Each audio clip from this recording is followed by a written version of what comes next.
laying off the weed, which is a big change for me because I've been pretty habitually smoking weed for like a better half of a decade for sure, probably a little more like 12 years. Um, Why? What has you laying up? What has you laying well, up there? Nothing particular. I did sober October, and I was like, I'm gonna just kind of Lovely. take it off weed and not drink. And I haven't been drinking for like the past, I don't know, several months or anything. I never drank heavily anyways, but I would usually have one or two drinks when we play a show, and that's kind of it. But I just decided like, I don't know, I've been smoking weed and I've been pretty much high for 12 years straight. Like I would smoke weed in the morning, smoke weed throughout the day, smoke weed at night, smoke weed when I get off work. And so I figured that's probably not a great orientation towards life, just like always being stoned. Uh, so I decided I'd cool it back during Sober October, and I took a break for the whole month. And then I came back, and I've smoked a little bit since I've been in November now. But I've been kind of laying it off, especially off the THC weed. I have some like CBD weed that I get that's just pure CBD, and It's there's like no a totally THC. different beast. Yeah, Yeah, it's funny because I think weed is funny in this way where you take a little break from it, your tolerance adjusts, and then you come back to it, and it's like a fundamentally different drug. yeah, And then that can be really fucking off-putting. It's almost like a less dramatic version of what happens to like heroin addicts, yeah, where yeah. like they take a break and then they come back and they like insta OD. Yeah, Um, bro, especially now with all the fentanyl everywhere. yeah, well that shit's fucking terrifying. But I Mm, like all the people I ever knew that were involved in heroin are like long since expunged from my life, so I don't yeah, even really know. But I mean, with weed, just like with I mean, we've talked about this plenty. This is kind of the thing to talk about these days, but like, it's just so refined now, right? That yeah, it's like you take a little break. I don't know if this happened to you, but you take a little break, you come back, you take a little toke, and then you're like in a fucking wormhole. yeah. That happened to me the first time I smoked weed again after the month off. I was pretty like really stoned. Not it wasn't like bad. I wasn't having a panic attack or anything, but I was having a hard time being just like normal. Like I was having a hard time putting together sentences, which is like kind of not all out of the normal for me. I kind of have a little bit of a Ferris wheel carnival brain going on anyways, so I have a little bit of a jump around when I talk thing going on. But when I smoked the first bowl back, I was like, whoa, okay, I need to just like watch TV or just hang out and like not be no one needs to expect anything out of me for the next hour and a half or 2 hours. Yeah, that's kind of been that's been the thing for me with the kid lately is Mm, just like that. The thing that's really frustrating about weed versus alcohol is with alcohol, it's certainly possible to be like, oh man, I'm standing up out of my seat and I'm realizing that maybe I had a little more to drink than I thought, right? yeah, But there's such a wider, I guess, leeway with that, where it's like, okay, like I just slurred my speech a tiny bit. I better like stiffen up a little bit and I'll be okay. Whereas like with weed, it's like, no, you like just didn't take your finger off the carb a yeah, couple seconds early enough, and now you like got blasted in the face, and like you actually need to just like go home because you can't function now. yeah, yeah. Uh, that kind of sucks about weed. Yeah, I mean, I don't know. Like, I've tell me more about what your experience has been like. Like, Well, I've been having crazy dreams, which has been kind of cool because I always thought for the longest time that I just didn't dream, but I guess the weed was just like I just had a it's thick wall of resin that was blocking out all dreams, and now a, that it's kind of it crumbled suppresses down, it suppresses dreams for sure. yeah, I've been having crazy dreams and like good ones though, like ones, and they've also kind of been randomly dovetailing with life, so like but in reverse order to where I'll have a dream and then the next day something will happen that's like in the dream.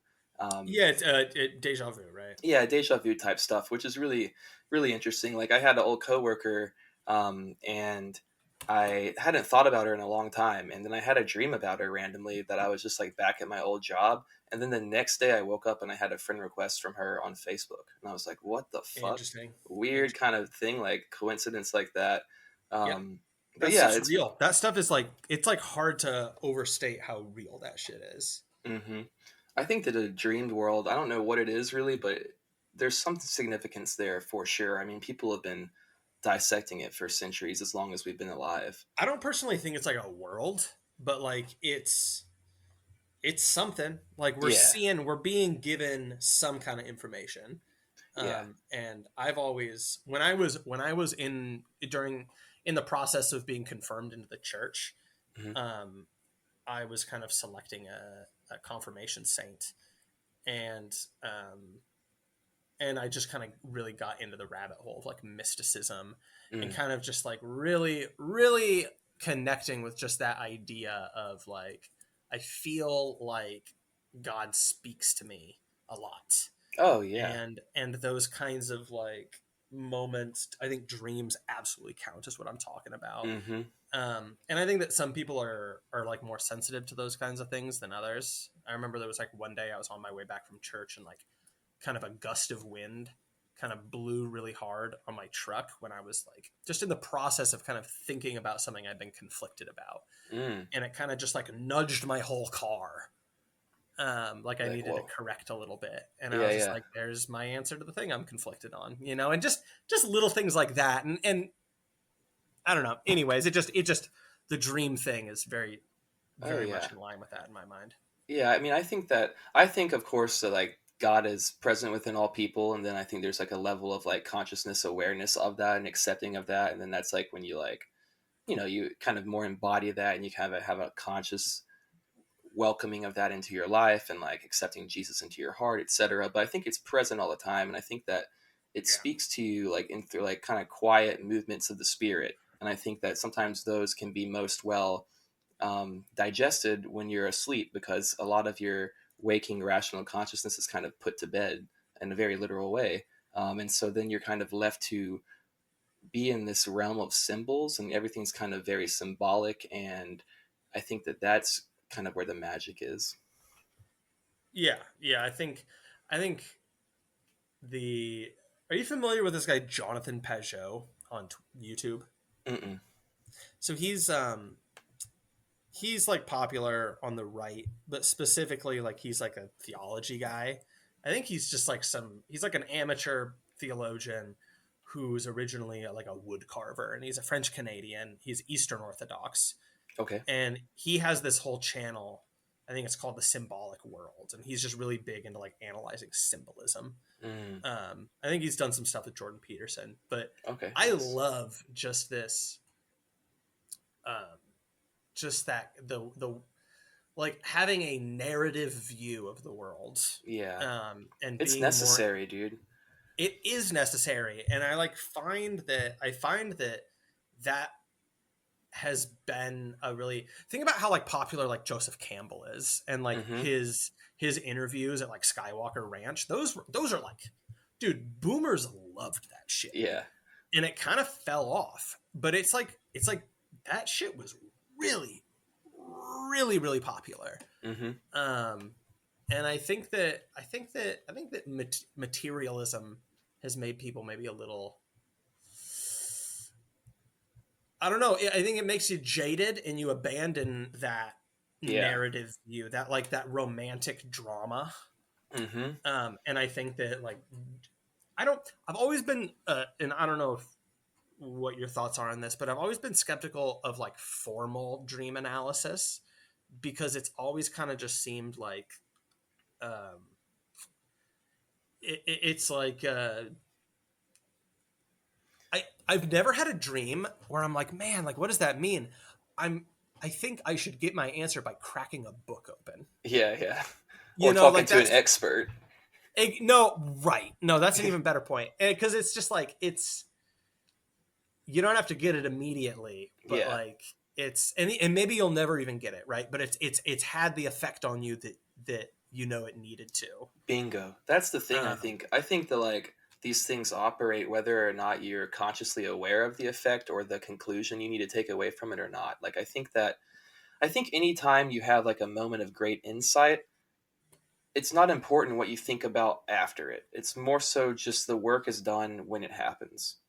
well, I think a really great example is like something like the films of David Lynch, or honestly Mm, just cinema in general, right? yeah. Like I think just this whole idea, and this is what we make fun of in the like my media literacy people, um, is I don't even know if you're up to date on that because you've been off Mm-mm. Twitter for a while, but that's the latest kind of like Reddit tier leftist thing, is being like, you have no media literacy, because like the big thing with Starship Troopers, right? Like Starship Troopers is a satire of fascism, right? Hmm. Uh, and so they're like, you have no media literacy because the right thinks that the soldiers look cool and make Oh, fascism look cool, right? sure, sure. And then the people on the right are like, you're a fucking yada yada midwit, Yeah, yeah. whatever, and it spirals out from there, and everyone's mad. It's But like literature class all over again. It's like you got to have this takeaway of like the set of things that we want you to take away from the story, and if well, that's not what you take away, then you got it wrong. no, exactly. And I just remember like times when I was younger and just being so. It's like this really boring linear way of thinking, where Hmm. it's just like, I'm gonna go to a movie, and now it's just an equation for me to figure out what the movie's about, Yeah. and it's like, no, that's not. And I think that's why someone like David Lynch is so popular, is because Hmm. I think that, and I've always kind of said this, I think David Lynch is sort of like a translation, like a bridge for normies to like try out high art, you Yeah. know. Um, and I don't actually really know what it is in his secret sauce that makes it so that a wide audience likes it, but he has something. I'm not sure. And That's a good question because like he does have a cult appeal, and I think maybe a lot of it has to do with like uh the success of Twin Peaks at a cult level because I think some of that is also like retro futurism. Like people are looking back at like the set and stuff of like the 90s and the feel that they have going on in that show, and they're like, oh, I like this aesthetic a lot. And I think that is the door that people kind of enter David Lynch world in. well, he has like Americana is a big thing in his work. Yeah. And so like the even better example I would say is like, well, Twin Peaks has a ton of it, but like Blue Velvet, Mm, it's always like 1950s style yeah. post-war Americana that he's doing, and then he does kind of that like psychobilly, rockabilly, I should say, thing going on. I think that the success. I think you're totally right about the success of Twin Peaks, and I think one of the big things is because it's a fusion of like this weird surreal shit he does, but then it's also just like a primetime television soap opera, Yeah. and that probably just reached a lot of people. Definitely. There's people who like their parents were like, I remember this weird show that used to come on, Twin Dude, Peaks, this and is then fun. they get I'm sure that people are just like pulling their hair out right now after like they've tuned into an episode that probably is going to have like Trump on the thumbnail oh, after the definitely. election, We're talking and we're about like, dreams and we're fucking David Lynch. Yeah. Well, that's this that's the wheelhouse, the Trump and then dreams and David Lynch mysticism. is how we'll just like never grow our audience. Is Yeah. like is we're just like, hey guys, we're striking while the iron's hot. We're gonna have a nice solid 40-minute intro to our post-election episode about dreams and smoking weed. But dreams are based, and smoking weed is Sorry. also kind of based, but like, dude, the dreams are based. The dream analysis, I get what you're saying about like, not feeling like a book is like the right way about it, or like the psychoanalysis route or anything. But It's a like, system. Like I don't need a system for dreams. yeah, and they're kind of tailored to your specific subconscious, and so it's like you kind of are you're kind of cheating yourself when you go to someone else for the answer because it's a little bit it's meant to just be something that you digest. But my one aside I'll say is that Carl Jung, like his stuff with dreams, is like really interesting because it ties into this concept of like collective unconsciousness and like his mode of analysis versus like a Freudian mode of analysis is I think like that kind of stuff opened the door for me like back into a more spiritual kind of worldview when I was like kind of more sold on materialism because he's talking about Yeah. Well, like go ahead. Sorry. he's just talking about like we live in a world of symbols basically and like you can either kind of acknowledge it and like operate within that or you can let them just kind of work on you without your acknowledging of it and it's either way they're there and they're still going to have their effect either way. I'm not like super knowledgeable about Jung, but I do like him to the limited extent that I like know his shit. Carl Jung always makes me kind of think of like a Carl Jung is like the Bernie Sanders of like psychiatry and like Yeah. psychoanalysis because he's like the guy that's kind of pointing out the like obvious flaw in his discipline, uh, and it kind of legitimizes the whole thing a little bit, God, right? yeah, yeah. Fuck. Because Young is sort of because Young's whole thing, right, is sort of just being like I'm like springboarding off of Freud Hmm. and addressing the fact that it's like this whole thing is kind of spiritually inert, and Yes. I'm factoring in spirituality into it, Hmm. and yeah, I mean Bernie, God bless him, right? Dude, I mean, that's a good segue though, right there. We can go ahead and drop all Yeah, this fucking yeah. woo-woo bullshit and go right into the politics, dude. Fuck Bernie Sanders, that faggot, bro. God damn. I see I him was come not out with expecting this. this at all. Dude, I hate that motherfucker. I'm so mad and fired up about him. Okay, the day after, first of all, fucking we're back, baby. Trump we're is in the we're White House. It's we're happening.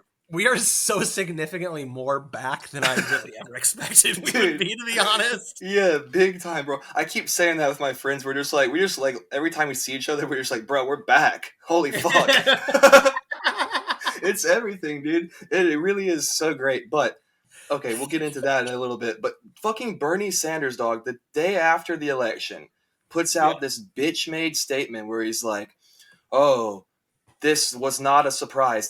The Democratic Party should not be surprised that the working class has abandoned them because they abandoned the working class long ago. All of this and all of that. They need to get serious about their values and what made them great as a party and this and all this fucking multi page bullshit where he's basically like, oh, yeah, the DNC is no longer supporting working class people. Who's going to support the working class people? Well, he forgets, or he's maybe just kind of trying to move past the fact that fucking 3 days before that, he made a video where he's just like, here's why I still want you to vote for Kamala Harris, even though she supports genocide, which I'm against. Like, right. god damn, dude, he's just sheepdogging people over and over again.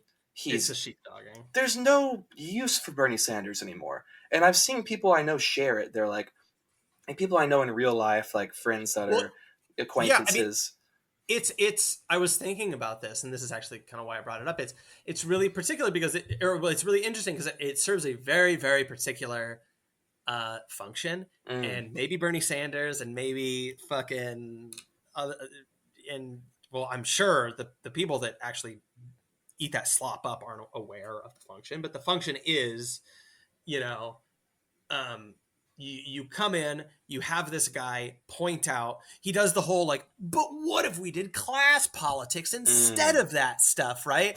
And then everyone goes, yeah, hell yeah, I can feel assured in my my dedication to leftism still. yeah, And then again, when the hour is right, they bring out the shepherd's crook and they yank him off stage, yeah. and you get fucking trans kids and fucking neoliberal economic slop instead. Land And acknowledgments. and then what do you know? You fucking fell for it every time. And like, and it wasn't just some guy in the trenches doing the best he could, you know. It's No. like, no, like they wheel you out at Mm, like on a fucking schedule, you fucking bitch. mm. And then people once again just come back in for that reason, and then again they do the switcheroo, and it's back to, well, we need to stop Hitler, yada yada yada. Let's play some fucking some Soviet anti-communist songs, comrade, Yeah, when they're fucking voting for fucking NAFTA. yeah. Dude, I can't believe it. It's so obvious. It seems so obvious that like if you have any type of brain towards politics and or towards just general trends, you can see, look at this motherfucker for the past at least the past 3 election cycles. I wasn't tapped into knowing what he was up to before. But it's like, dude, you're talking about this is the party that doesn't represent my values, the working class values anymore. And it's like, yeah, dude, and all that happened on your fucking watch. You've been in Right, office for 46 fucking years or something, dude. right. Longer than I've been alive. And every single time, at every turn, you capitulate. Every turn. And you stay in the party. If you had real nuts and balls, you would do like RFK did and say, wait a minute. There is something that is maybe more aligned with working class values that's happening right now. And it's not the working class party. It's nothing like that. It's not really working class, but it is more in line with the values of the working class. And so I'm going to listen to them and I'm going to support them and I'm going to like either leave the party and you could cross aisle if you want or whatever, or at least go independent, dude. Like Well, it's this is in this. unbelievable. Well, and the funny thing too is that it's in my mind he has so much less of a leg to stand on with this because he could. I mean, he never fucking will, and like I just want to be totally clear about that. But like, he could with the inter-party conflicts that are forming now, Mm-hmm.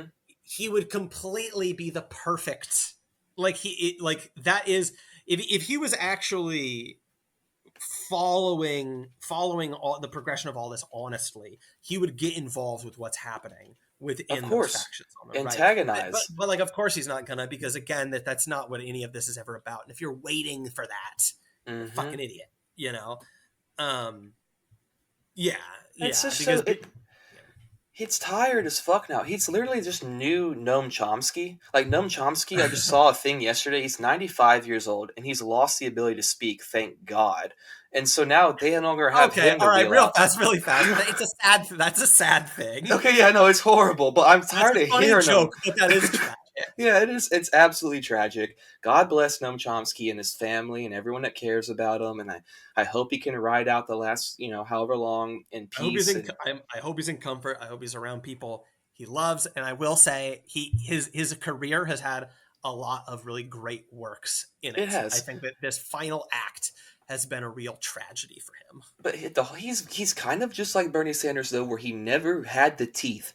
He never, dude. Yes. Michael Parenti has the teeth. If you're looking for some sort of American like MIT professor that's going to write some sort of leftist or economic or proto-Marxist take on the situation in America, the only person that really has that is Michael Parenti, and he's like the foil to Noam Chomsky. Noam Chomsky always he's the same way as Bernie in so many ways, and I also that's I think that Parenti's son is kind of doing some kind of post left thing as well, which is oh, is interesting. he? Well, that's not Yeah. surprising because like I think Parenti was never really lined up with the left as it exists in America, and so I think it's pretty obvious that I mean if you're someone who's really actually serious about working class shit. You can't continue to go along with the bullshit that they're doing on the left. It has nothing to do with you anymore. Nothing to do at all with you anymore. And like you can try to say, well, I'm going to stick around and try to like make it into what I want it to be. I'm going to like assert, and maybe right now, maybe there will be some level of opening because the Democratic Party is in shambles, dude. They just lost such a massive. They lost by an incredible amount. The greatest political Yeah. comeback in history, Donald Trump just pulled, Yeah. and I mean, Yeah. there's 18 million missing votes. Like, what the fuck is going on? How do you? She raised $1 billion in 3 months. Now she's $20 million in debt. Her campaign, and it's like failure by just historic margins. Didn't No, win a I single will say, county that died into it. I think that is an extremely high number. But I will say, I do think it's not uncommon for campaigns to end in debt. No, no, I think it's likely that a bunch of them definitely do. But Yeah, she I think that's like raised a whole thing. she raised an amount of money that they haven't ever done before. Like $1 billion campaign, especially in the 3 month time, is it's crazy. But I mean, she had the It is whole crazy. fucking Zog pouring money into her, so I mean, you're gonna be picking up some dollars. But yeah, man, I think right now, in my mind, if you're like someone that's actually worried about working class shit, you have to say like the left is not where it's at anymore. And I'm not sure that like quote unquote the right is ever going to be necessarily, but there's more inroads happening right now with this like alignment that's a realignment that's occurred to where Yep. like that's where if you're like following the carrot, that's where it is now. And so like that's if you're someone who's really about working class change and you're not someone that's just about party line DNC bullshit, then you would say, "Hey, I'm going to step aside from this instead of just continually just hurting people back into there by offering some false promise of like, well, I'm going to make sure that I'm active in this party now and we change some things." Mother, you're 80 something years old. You're not going to do anything. Yeah, I mean, it's I don't even know. I think that's one of the people I follow on Twitter. I forget who it was. It might even be. I think it might be someone we might plan to have on in the future. But he was talking just about this whole like okay, because now is the time of the cycle where they wheel out the people who are like supposed to be the good ones, right? That's Mm, the whole thing, right? Is that like you go through the leftist cycle and it's just this whole like cool man, like I like because I think leftism getting into like leftist thought, capital L, mm-hmm. is like a big, and I think it's like a bargaining by being like, I don't want to throw out like all of the hegemonic ideas that I've been socialized in. Mm, I want to kind of, uh, I want to bargain and kind of figure out like what's a better version of this, right? And so you start mm. scouring, and it's like, oh, maybe these Chapo guys have something more going on, right? And then it doesn't take right, it doesn't take long to start. It doesn't take long to basically just start seeing like how fucking disgusting all of these people are, even Yeah. more than just normie liberals, really. Mm, And then you get into that phase of like, oh my gosh, but like what about Chomsky, and what about Adolf Reed, and what ah, about all Adolf Reed's a classic example, right? yeah. I Because he's forgot getting about him, dude. well, as you should, right? And he's getting trotted around on the timeline again now too, and it's just like, no, this guy. I think Anna Kay had a post the other day that was reminding everybody, and you're probably laughing about it now, how just a couple of years ago he was like screaming about how Angela Nagel was a fascist for writing Mm, at the fucking whatever. Uh, yes. and It's hilarious, right? I mean, these people are all kind of the same on some level. And then yeah, I mean, someone like Parenti. I mean, like I don't think Parenti has even been seen in like 25 years, No, he's right? old now. Yeah. Yeah, he just like fell off, right? And Mm-hmm. it kind of makes sense. And like take what you read into it how you will, that his son is kind of on a similar trajectory as us. Though it's a completely different person. Point is someone had this post just about being like, you know, you can just keep contorting to like try to save leftism from itself, or you can just wise the fuck up Yeah. and like just align with the right already. Right. And again, I don't know if I had talked about it already, but like I think I'm sure I had. I think that the interesting question that we now are moving on to, right? This is the real political conflict that requires attention and is of consequence, is the conflict between all the factions within the right now, Yeah. right? And it's a gooey thing because it's I remember on election night I went onto Reddit, and Hmm. Reddit, Oh. when it became announced who had won, which was a funny staggered Mm-hmm. experience, Reddit basically shut down for 2 hours because, and this happens every time, um, they're like the system goes into standby to figure out how to filter this through the narrative, Mm. right? And so Reddit just like stops, it freezes. Um, and I think that a similar thing's happening in the discourse right now, where people are still kind of on the right, where people are still kind of riding high. And honestly, we haven't even really gotten to the riding high aspect, and I still want to. But like, people are riding high and coasting on the fumes of the election, and that's great, and they should.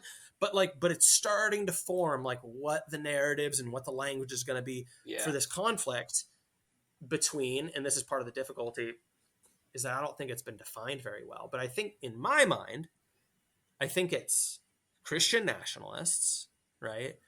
I think it's the Silicon Valley PayPal mafia crew. Mm-hmm. I think it's the neoconservatives, Of course. obviously, Yeah. and I think it's what I refer to as the postmodern right, Mm-hmm. and that is a lot more syncretistic. Yeah. Not necessarily across the board, but I do think that that's also where you get like a lot of the neo-pagan, weird, super illiberal people like Definitely. Bronze Age pervert and shit like that. Um, I think that this is what makes JD Vance really interesting, because I think that JD Vance has a pedigree to where he can literally correctly lead a party that is controlled by any one of those factions. Yeah, absolutely. And that is not the case for someone like RFK, Yeah. right? RFK very much, RFK and Tulsi are like not appreciated by a few of those factions, Mm-hmm. right? And I think that it's a huge. Everybody hates the neocons. Is the funny thing, Yeah. right? So, Yeah, your time's but up. Get out of here. yeah, well, but the neocons have legacy entrenched power, so we'll Yes. see. But Trump comes out and he says Nikki Haley and Pompeo get pound sand. You God, fucking yes. cucks, Hell yeah. right? And you love it, right? And I think that's a really good sign. It's a bad sign for the neocons, but I think that's a really good sign for us. Now, obviously, a John Bolton nomination or an appointment for John Bolton would be a disaster, right? He hasn't done But that, did he? no, but he was at a campaign event. Even though, to be fair, Nikki Haley was also at a campaign event. So Well, he was talking about on Rogan about John Bolton specifically, and he yeah, was like, everybody's been talking about John Bolton quite a bit. That's kind of been the big question lately. yeah, well, we'll see what happens there. I'm hoping, of course, I assume we are and everyone else that listens probably, that that doesn't happen, because that would be kind of a big high watermark as far as what is his cabinet selection process really going to actually look like. Is he really going to root out the swamp creatures from the time before, or is he going to let some of these people right back in there? I think I have every reason to believe, especially after those really public denials, Yeah. that like he is. I don't think he's gonna forgive and forget. I think Nah. that's kind of the whole thing with him. And part of the cool thing about this is basically if Nixon was allowed to come back and be president again, Yeah, yeah. right? Where it's just like, no, dude, like the intelligence community fucking fucked your ass for 4 years and cooed you out, Mm. and then fucking jowled up a fucking Nixon just gets to be like, just gets to have a fuck you Yes. candidate or presidency. And so, anyways, I've just been thinking about that kind of sectarian, that conflict, that factional conflict within the White House is going to be the interesting thing. I think I had some post that was basically saying like, there's the real interesting thing now is this factional conflict within the right, and then I guess leftists will just be out on the front lawn of the White House like self-immolating, Yeah. right? They're going to get a January 6th moment. They're gonna, dude. Don't give me hope, man. Don't give me. That would be so funny. Obviously, I would never condone such a thing. Oh, of course not. No, but there is something kind of funny, and to bring it back to the point we were saying, which is, dude, leftists just like don't even have the tools to be able to be aware of what the fuck I'm even talking about with these like interfactional struggles, right? And that's kind of back to the Bernie thing, right? Which is just like that postmodern right that's kind of, and I think calling it syncretistic is, even within that group, probably a controversial point, because I think that a lot of people don't want that. Yeah. I do. Mm-hmm. But I think that like I think that Bernie, like, I think it would be an interesting and good move for him. Now, that being said, probably at the end of the day, the biggest reason he doesn't do it also is that he would never win a fucking election again. Yeah. But anyways, leftists, libs, they don't even have the awareness. Like, they're just so far living into the, not to sound like Andrew Tate, but like they're just so far into living in the fucking matrix that it's like they don't even, you explain this to them and like they don't even know what the fuck you're talking about. For real. I was saying yeah. that the other day in the Rare Candy Discord. I was like, dude, I wish I could take some of these fucking crying liberals, like my coworker at work and stuff, who are talking about, oh, Trump is going to usher in like a fucking Handmaid's Tale, Gideon, like nation fascism, Christian Gilead. nationalism. I hate that I know what that is. Or Gilead, whatever the fuck. Yeah, I never. Gilead, yeah, that Let's shit. just call it Gideon, honestly. Gideon, yeah. Well, either way, I've got people, and I know we all have seen this from people, and this is kind of the main thing on that side of things is, oh, like Trump is gonna usher in this like Christian nationalism, Puritanism, fucking like patriarchy, whatever the hell, and it's gonna be like women have to stay in the house and like all this shit, and it's like, dude, I wish I could show you what people on like the Christian nationalist side are saying about the Trump campaign, because they have concerns. And if that was the case, then if they were really going to usher this in, then you wouldn't have concerns about this. Like, you know what I mean? I wish I could just give that perspective to some of these people, because then it maybe would help just comfort them a little bit, because that's like the craziest thing. It's just the histrionics about, oh my God, like I've got daughters, or like what kind of world are they gonna grow up in, and all this kind of crazy shit. It's like, what? Maybe a world where they don't have to kill their fucking kid because they can't. What are you talking about? Like, I don't know. But anyways, I wish I could show them some of the stuff from, like, yeah, take a look at what some of these hardline Christian nationalists are saying, because they're not stoked about what's going on with the Trump campaign, and they're not stoked about like the factions that are present within it. And so that to me is like, but like you're saying, they don't have the toolbox to be able to dissect that, because it's just like everyone that's a part of that camp are like the most deplorable, worst people you've ever met in your life, that are just voting because like they want to have a concubine or something like that. I can't really figure out what it is they think is going to happen. They don't. Honestly, they don't even know, because it's Right. that kind of like it's that just like kind of like moving thought cloud you have when you're just feeling super super strong emotions. Which again is funny, because like their whole, like all of their accusations.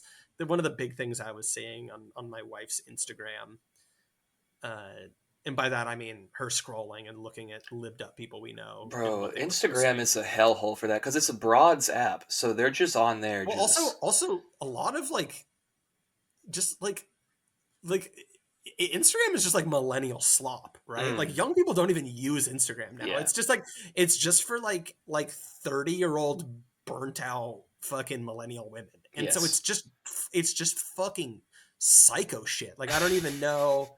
There's like a few fellas I know that if you're listening to this and you know who you fucking are, okay? Just get rid of the fucking Instagram account and just get on Twitter already. God. Like just stop fucking around, or just like, or fucking stop looking at social media. But that's not, no one's gonna do that. I'm not gonna fucking do that. Dude, I have the Instagram just for the band, and like, but because of that, I'm on there, and it's like, Jesus fuck, I see the shit, and it's a nightmare, dude. Well, it is a fucking nightmare. And the thing that they've been saying is like, Trump didn't win on, Trump won on lies and emotion, on disinformation and emotion. And it's like, yeah, dude, if there's any one group in this binary that is totally compromised by high running emotions and propaganda, it's the right. That's definitely, yeah, and propaganda. Dude, you guys don't even know what the fuck I'm talking about when I'm talking about like coalitions, dude. Which like honestly, like it's funny too, because it's just like, it's like I like probably understand the coalitions of the left better than they fucking do. I mean, yeah, I was a product of it, dude. I came out of that shit because I was like, what's going on over here? And also there's not that much even going on. No, right. You know what I mean? But it's like, just retarded shit though. It's like, it's just overload of the same bullshit. It's retarded shit, and also there's just like, there aren't that many factions and coalitions on the left, because they're like, they are pretty consolidated. Like the joke I've been making is that it's just like, dude, like the crowning jewel of like the dirtbag left was like, they made that Disco Elysium video game, and then they just like disciplined millennials to vote for Biden.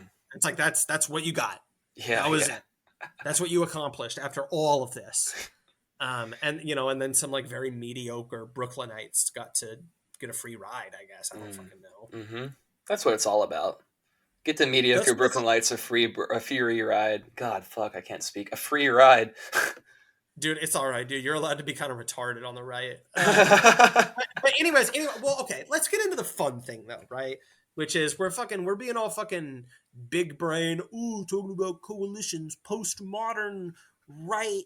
But shut up, right? I should shut the fuck up and talk about the fun thing, which is the fact that I think he swept all swing states. He destroyed her. It was a fucking landslide. It was, I'm just going to bring it up. Dude, he decimated the blue wall. Like, the blue wall was her saving grace. They kept saying this, the blue wall. That's her path to victory. Bro, that was the red wall. He won all that shit. He won Wisconsin. He won Pennsylvania. I think he won Michigan. I haven't seen that come out yet, but... Dude, the final count for electoral votes is 312 to 226. Wow. Bro. Dude, he smushed her. Okay, so California is still 74% counting. Reporting, which is... a bunch of illegals they got to round up to get them to cast their votes in first. But he's still got over a 3 million lead for popular vote. That's wild. That is wild. It's been 20 years Mm, since that's happened. mm. It's funny to me too. It's uh, I'm getting a lot of like. It's primarily I work with this lady, and like she is super tapped into like all the Reddit leftist bullshit of like all of that, and it's like Yeah. I can't believe all these men voted for like him and blah blah. It's like, bitch, why do we have to pick up y'all's tab? Why do we have to be doing the voting for y'all? Why didn't y'all come out and vote for your? You know what I mean? Like they didn't come out and really in droves and vote for Kamala like they were hoping. It didn't happen. It's like it's the same thing with the WNBA. It's like, why do I need to watch the WNBA? Y'all should be watching the WNBA, and y'all should be trying to support your own shit. What are you talking about? Yeah, I mean, I think, yeah, 100%. Sorry, I got slightly distracted because I was looking at the election results a little bit more. It's Um, tantalizing.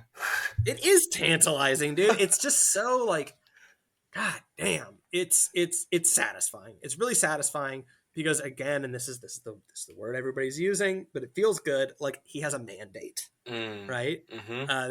This is like a historic win.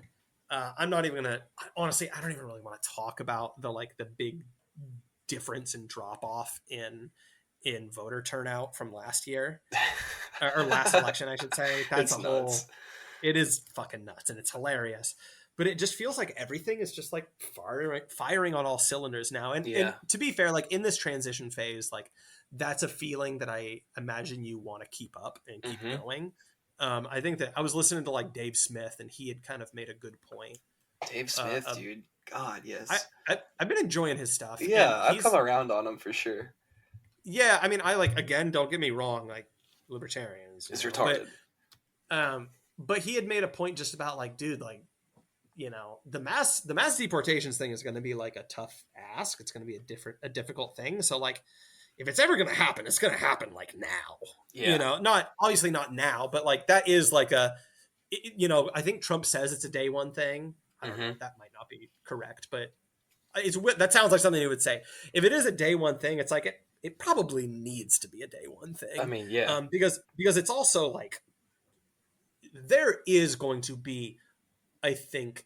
I mean, you never know. I mean, this guy is just reinventing the game while he's playing it, Mm. but but I do think that there is going to be basically um, a cost in approval rating from Yes. doing that one way or the other, right? And I think Glenn had said this recently, and this is a pretty common sense thing, which is just like the real way that you enforce this isn't actually by rounding people up. It's by like enforcing these laws on Yes. employers and landlords. Mm-hmm. Um, and then really, the deportations of like going and rounding people up is really more for like outright criminals. Yeah. And then everybody else is basically just like, well, you can't get a job, you can't live anywhere, so you got to Mm. go. Right. I mean, that's what it Um, should be in the first place. We got these laws in place for a fucking reason. What are we right. talking about? Like, everyone's like, oh, no, like, I saw this post and it was like, how are you gonna, like, good luck having cheaper groceries when you're deporting all your migrant, like, class that's picking the fruit and the vegetables? It's like, uh, that's so fucked. Like that's so you're saying the Oh, that's quiet part out loud. You're like, yeah, we just ship these people in so they can do grunt work that we don't pay them for. And we let our corporations just run train on them. What are you talking about? That's bro. not good. That's the fucking. They're doing the Civil War meme. Yeah, Like, yeah, like they're doing the like it was fought over slavery thing, right? yeah, But my agricultural bottom lines, yeah, yeah. uh, It's like food costs will go up. mm, Like I want to be clear about that. Food costs will go up, and like it will be worth it. mm, It's the same. It's a similar thing with tariffs. That mm, said, and my buddy was talking to me about this, and he made a great point, which is just like Biden didn't do shit about the steel tariffs that Trump put in. yeah, Uh, like tariffs have kind of always been a thing, mm-hmm, right? He's proposing a lot more like widespread use of them, but like tariffs have always been a thing. Um, it's not going to sink the fucking economy. And if certain goods go up, right, that's not even necessarily that bad of a thing in my mind, right? Yeah. Like this whole Ben Shapiro tier uh uh defense of like of market liberalism being that like it's empowered poor people to be able to own a plasma screen TV is just like so spiritually bankrupt and Yeah. so inhumane. Mm-hmm. And you know, if I was thinking about that today because people are talking about like the new Nintendo console coming out, right? And yeah, I mean, you're gonna just that's gonna be like 9/11 for Reddit, right? Like the Switch 2 is 50% more. I'm paying $200 extra on the price. It's twice as expensive, blah blah blah. And it's kind of just one of these like, you know what? Like that's fine. Yeah, That's that's a fine. luxury item that's being imported from some other country that doesn't buy our shit ever. And And these we are the buy same their shit all the time. these are the same people that were doing like the treat discourse, right? Yeah. So Dude, I've been uh seeing that. I've been seeing a big thing I've been seeing is people like, well, I guess you thought gas prices were more important than women's rights. Like that's a big thing I've been seeing from people. yes, dog, I It's did. yeah, of course that's more Also, important. What the fuck are also you talking about? Also, I don't know if you've seen this horrible meme of just like this libtard video of this guy just being like, "Oh, states' rights for what?" to some like Confederate, Mm-mm. and so they screen cap that, and it's like the states' rights to do what? And I just like I think that's kind of funny with the like a women's rights thing, where Mm-hmm. it's like they keep just talking about it as if it's this like limiting of like all it's this really vague blanket thing. It's like no, but like a woman's right to do what, Yep. right? Just kill a baby. Just kill a Yeah, baby. oh, okay, that's all we're talking about? All right, no, cool. Yeah, fuck that right in particular. Bingo. Yeah, yeah. Like maybe you shouldn't Totally. make your whole campaign about shit that only affects like less than half the population. What are you talking about? Economy that affects everybody. Donald Trump, people trusted him on the economy, and for better or worse, what they're right or not, who knows? But I think they probably are right compared to fucking Kamala. And so you're gonna say that you should disregard shit that directly affects you in order to just vote for some imaginary person you can think up in your head because their rights are on the table, and then you find out the right is just murder. What the fuck are you talking about? Yeah, no, well, it's yeah, it's really sad, right?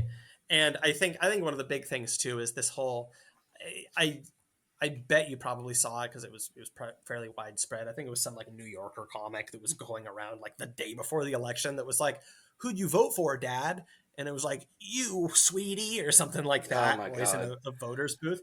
And I just like I hate the corruption of childhood innocence and of family and Mm, everything that's just this like do it for your daughters like so that they can have their right to kill your grandchild, yeah. again this whole and again the whole argument because it is weak, right? The honest argument is the like it's a necessary evil, it is killing a person, Yes.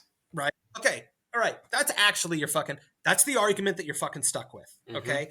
What they make the argument about, and I talked about this in the past, is really, just an indictment about how medical risk is spread out, medical costs, the risk of lawsuit, that ironically kind of leads to malpractice Mm-hmm. in like these life-saving cases, and then also just like poorly written laws in states, Yeah. right?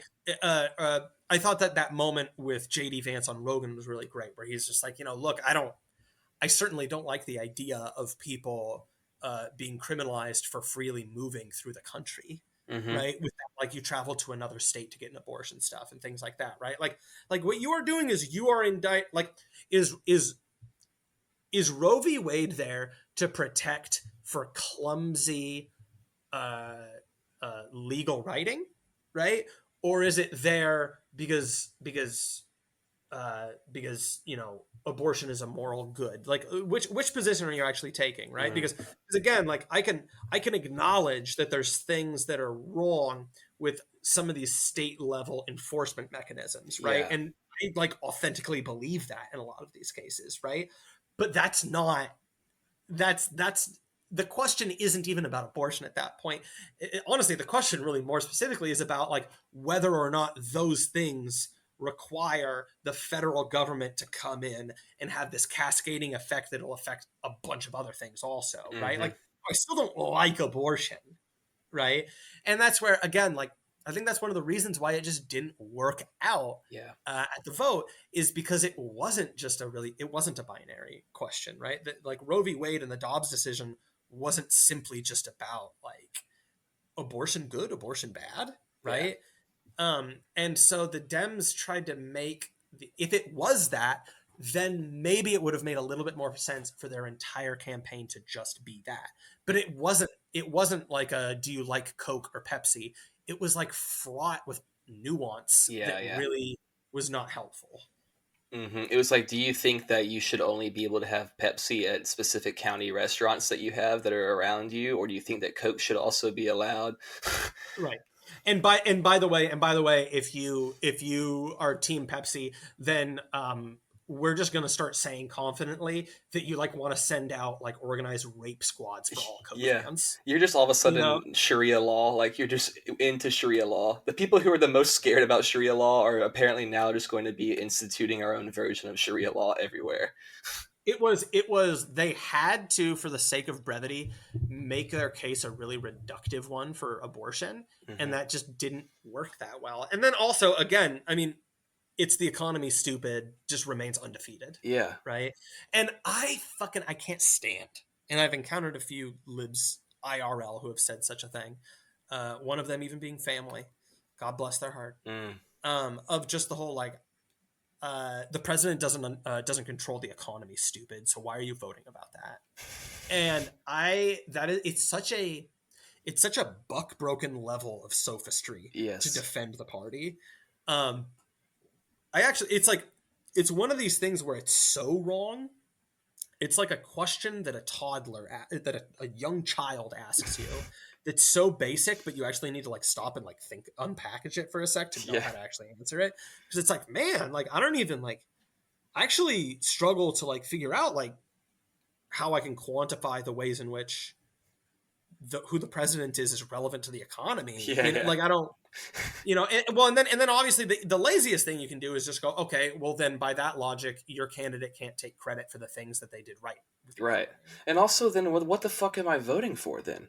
Like, Right. if we're just saying, okay, well, nothing can be done about the economy, the president can't do anything about the economy, we can't do anything about the economy. It's like, well, then what am I doing? Why would I give a fuck about getting invested in any type of political thing? Like, that's just a way of being like, all right, the things that affect you on a day to day basis. Guess what? You're never going to be able to change that. So just go ahead and accept that. But what you can do is could make it so that this NGO can get extra government grants so they can turn your kids into eunuchs. Would you like that instead? Because you're not going to be able to touch the economy. Yeah, yeah. Well, and that's the other thing is some of these exit polls are really really interesting because you're seeing. Okay, personally, I think that id poll obviously was a detriment in the election, but I don't think that. Okay, okay. Basically, the short version of what I'm saying, what I'm going to say is that I think that id poll and the effect that it had on them negatively was more about an opportunity cost than anything else. Specifically, just like you might not necessarily like hate trans people in women's sports or whatever, right? That might not be like really animating for you, but you don't like the fact that you don't like the fact that trans rights are being prioritized in the messaging over economic Bingo. action, Yeah. right?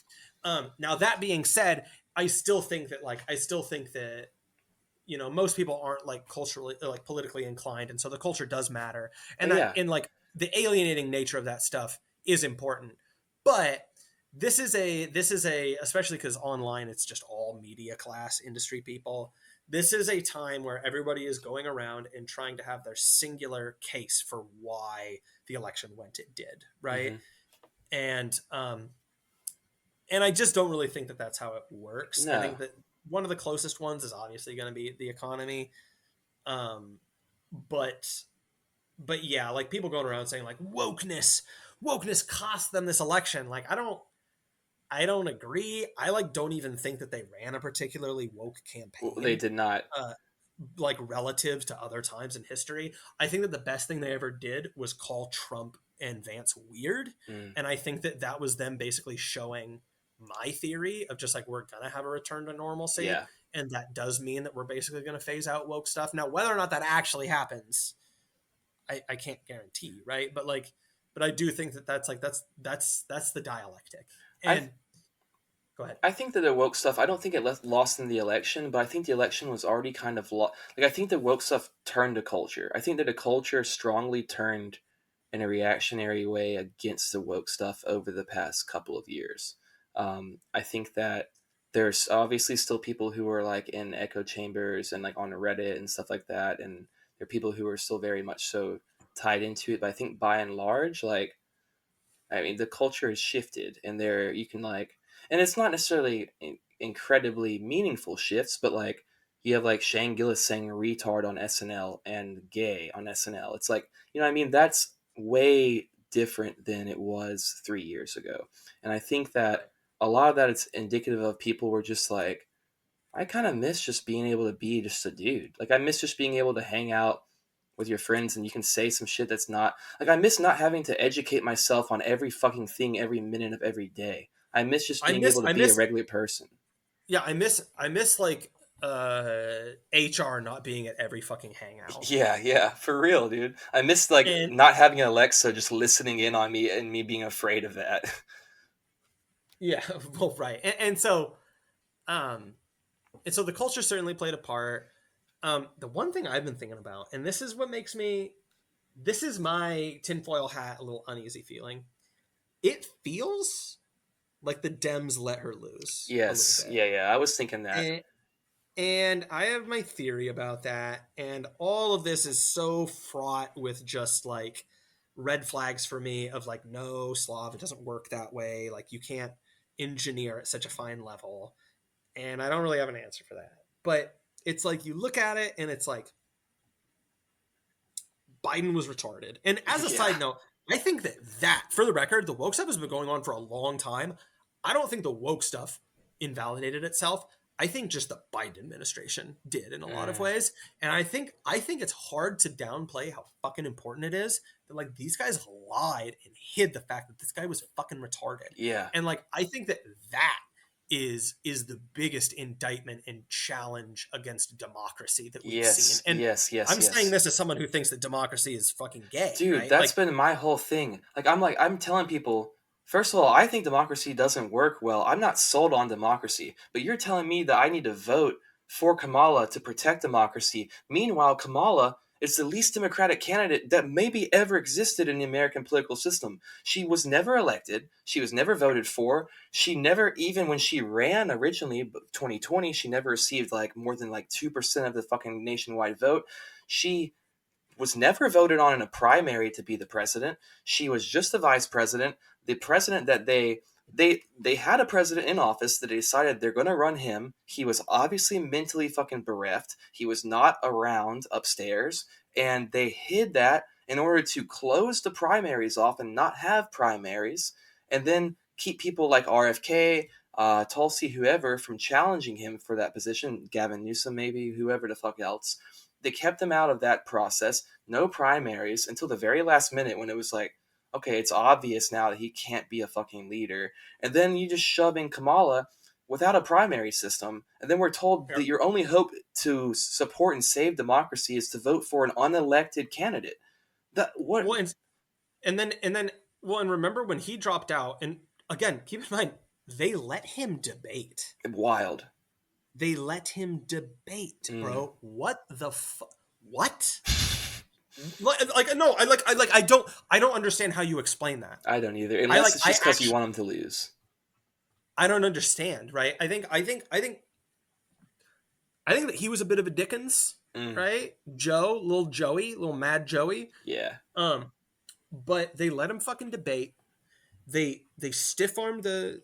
I mean, the Democratic primaries are just getting more and more scandalous by the Oh year, my right? god, Like I think yes. the next primary they're just gonna like execute people on live television. That one could be kind Um, of based, actually.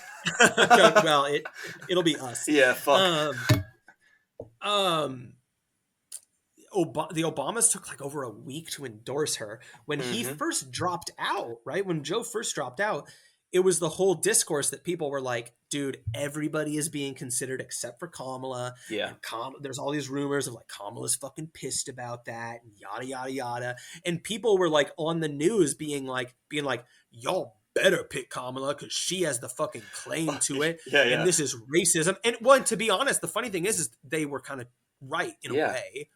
Like, you're not gonna pass a But like, black woman up for this.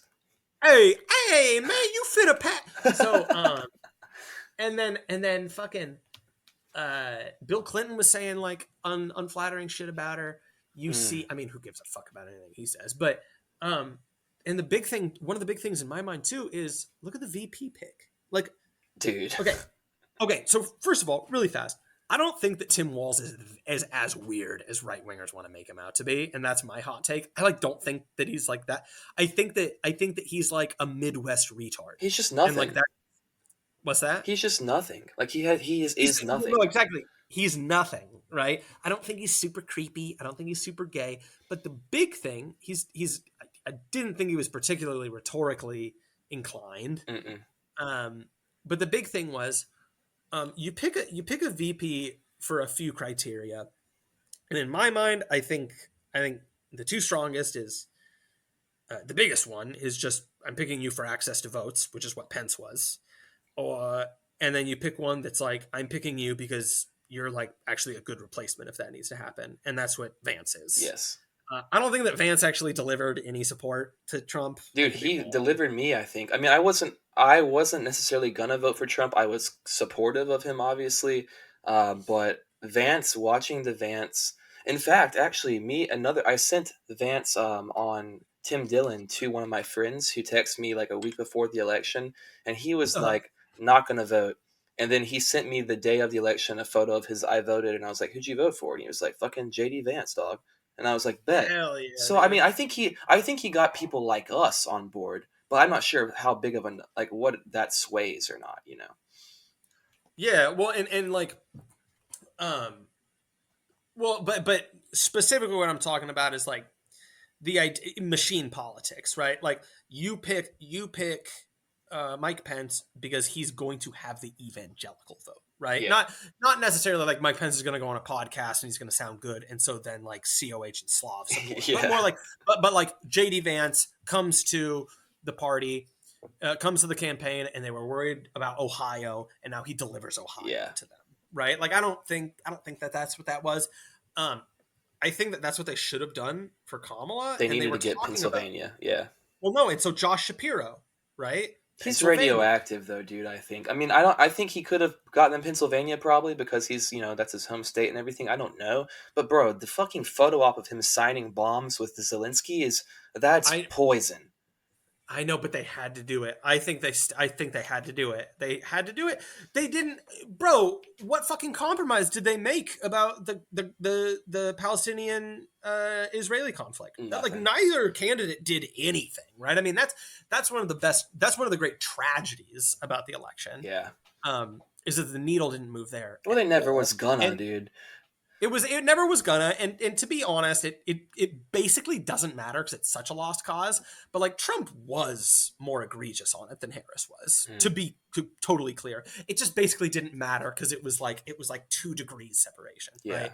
But like at that point, like they should have picked Shapiro, right? And this is one of my points about how it was damning for her. Like Newsom said no, Yeah. Shapiro said no, Oh wow, I and didn't know they asked Shapiro. yes, Wow. yes. And so She like left with Tim Walls. so she has Tim Walz with Minnesota, which is like you don't need access to Minnesota. That's what we have all Yeah. the fucking Somalis for. What are you doing? Yeah. Right? And so you basically just have a guy who reminds everybody about COVID and the Floyd riots. Mm, And that's not good. no. And he's ugly, and like Yeah. he's actually just lying about everything for some reason. And like I did think that like the like, oh gee shucks, I'm just like an unimposing Midwest white guy was like not a bad aesthetic. I No. will maintain that. But he just like I don't like what did they get out of the relationship? I I don't think understand. they're beta testing. I think that like I think it seemed like Kamala's just gonna lose. Like in my mind, I think they pull the replacement, right? I think that they put her in. I'm not sure they wanted to put her in like what you're talking about here. Like maybe they wanted to feel out the water and maybe get someone else that might have been more qualified. But I think there was a kind of a strange matrix of different things that were occurring where she was like, "You're gonna choose me. You're not gonna pass up on me." It would be a bad look if they did pass up on her racially, especially if they went with just a white guy like Gavin Newsom or something. And then B, Biden came out and endorsed her. So like I'm not sure how quickly that was or if that was really part of the plan or not. But once he kind of did that, it's like ball's in your court now. And it seemed to me like she's kind of doomed to lose. She can't speak. She never did. She was hidden the entire time she was in the White House. Again, she never polled higher than 2% nationally or whatever. She's not. She's not a candidate people like, and she's not. She's not. She doesn't have the black. Like she's not moving black people to vote for her because she's You not ain't really black. black. Right. Right. Yeah. And so and like Dude, Tariq Nasheed. oh. God, what did he say? She's cooking tandoori chicken right now. Oh, God bless Tariq, dude. Dude, the Hoteps have spoken. Now, okay. Uh, the issue with they just wanted to, because that's the obvious thing you get to next, right? Is you go like they just wanted to have this be a pass, right? Whatever, we're gonna toss this one out, right? I don't know about that because this election went so fucking goddamn hard. I feel like this election just like determined the next 12 fucking years. I hope Like, so. Fuck. like, well, and bro, they have the House, they have the Senate. They're gonna get another, at least one Supreme Court Yeah, nomination. that's what everyone's Uh, up in arms about. Everyone I'm talking to is, oh my God, they're going to install conservative justices that'll be on the court for 40 years, blah, blah, blah. I'm like, yeah, y'all had y'all's chance. What are you talking about? Like, he you bungled the bungled court it with so bad. RBG. You bungled it. Like, you could have had these people step down during Biden's term. You could have had anything. But, like, that's not happening. And I think, sorry, I don't mean to cut you off. Go on with what you're saying. Just the point is that in what world is that your choice, right? In what world is that your fucking choice? They got fucked so fucking hard, so fucking hard. It's like it doesn't strategically actually make sense because it's not just swearing off this election. Like we're going, dude. Mm. And so Yeah. I wonder, and this is dumb. And again, this is where I just go like, I don't think this is how stuff works. But I do wonder if maybe part of it is just being like, I'm watching his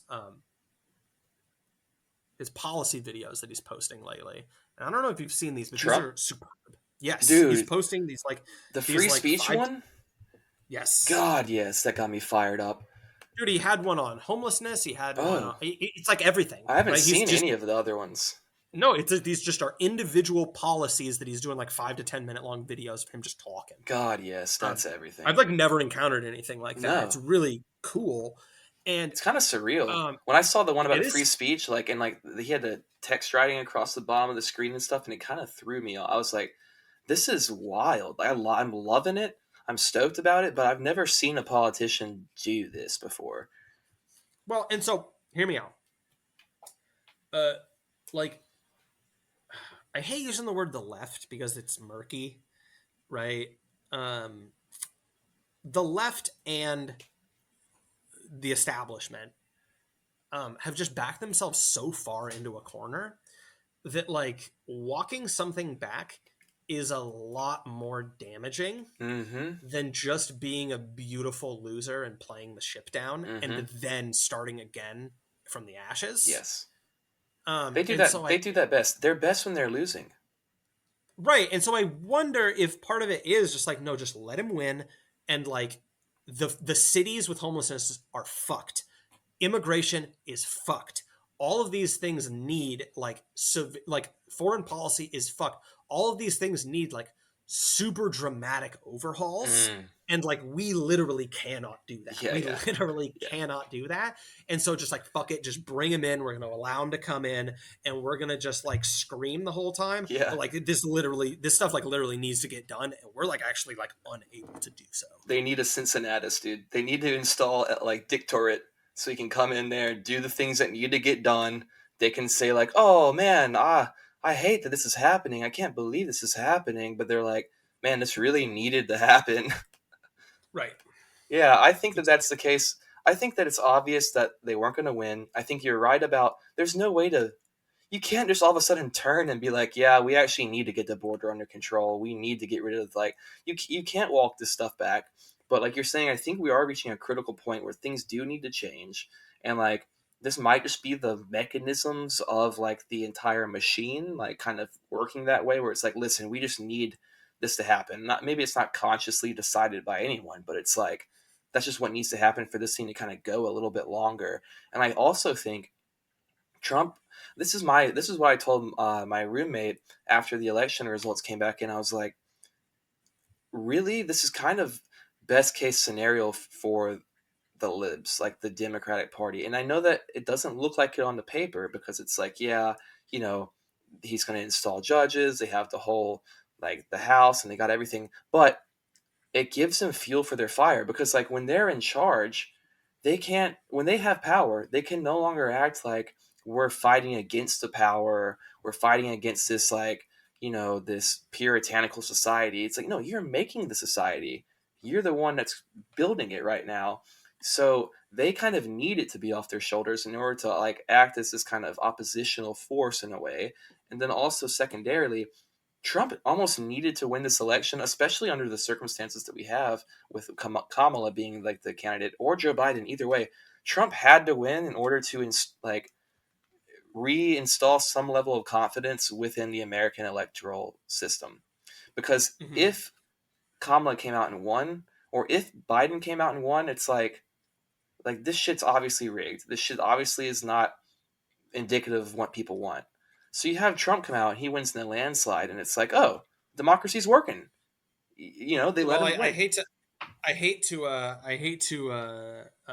bring it down a bit, but Reddit is currently insisting that the election was stolen and rigged. Oh God, yes. I hope they Yeah, do a whole thing where they're because I did see a long post that was like, we need to look into these votes. Where are all these 18? Like, why are there not 18 million votes that weren't yeah. like where are So they yeah, so a at? lot of people there's a lot of people that are reverse engineering figuring out that 2020 was well because there's this really famous bar graph going around right now that just shows like bro like 2020 had like 30% more votes than like any election before it, and then this year just like went back to the normal average. To normal, yeah, yeah. uh, How does that work? and there's some lib conspiracy theory now about how Starlink was used Oh, for like connecting for voting machines or something, sure. and then there were like Russian bomb threats to polling locations Russian and bomb all this threats. What shit. the Yeah, fuck? it's like it's oh it rocks, dude. It fucking rocks. It's So hilarious. I saw this long post and someone like where there was a lib that was talking about like we need to look into this. They could have rigged this or whatever, and someone responded and quote tweeted them, and they were like, yeah, you can do all this, but it's going to require like certifying the last election's results and all that, which is going to lead to like a court system, and then like it's going to set up a strange precedent where you're relying on the Supreme Court. So what I would say your best bet's probably just a general march and like an assembly for the things that you like best. And I would say probably January 6th is the best time to do that. yeah. It's like it's just funny as fuck. I hope they have a January 6th moment, dude, honestly, because it's just like, all right, word. Well, now the tables are like everything's even. So fuck y'all. We are where we're at now. You can't say like there's a scary terrorist movement anymore because y'all did it yourselves as well. I mean, that's the thing. Like we've entered a period now where, and I guess this is completely undercutting what I just said about faith in the elections. But anytime someone loses an election, it's just like, oh, it had to have been rigged by the other people. Like that's just Yeah. always what it is. And I earnestly for sure think that the last one was rigged. I mean, like I think that it obviously was rigged. We've already unpacked all this hundreds of times, but I think obviously the media and everything rigged it, social media companies, censorship, etc. But I think that they actually did like through sketchy voting shit do that. And also, what the fuck are we doing with voting? Why in the hell are Why they is not California still not counted? yeah, why is that the case? Why is that one of the states I'm guessing doesn't require you to show an ID? Like you know what I mean, they do all these mail-in ballots, they do all these absentee voting, they don't make you show an ID to vote, And of course it takes forever to get their votes back, and then of course they're sketchy results. It's like in-person voting day of with a paper ballot, or maybe a couple days before, I'll give you like the early voting thing, but paper ballots, ID in hand. Why are we not doing that? I think 85 to 90% of Americans agree that that's how it should be. Yeah, 100%, 100%. I mean, we'll see. We'll see what the boy does now that he's in office, right? Now that he's at the mic. He's saying he wants to Uh, do that. He said he wants it to be just day of paper ballots and that's it. And it's like, when I voted, I put my paper ballot in the machine. It immediately went down into a locked box. Like no one could tamper with it until like they're getting out, whatever.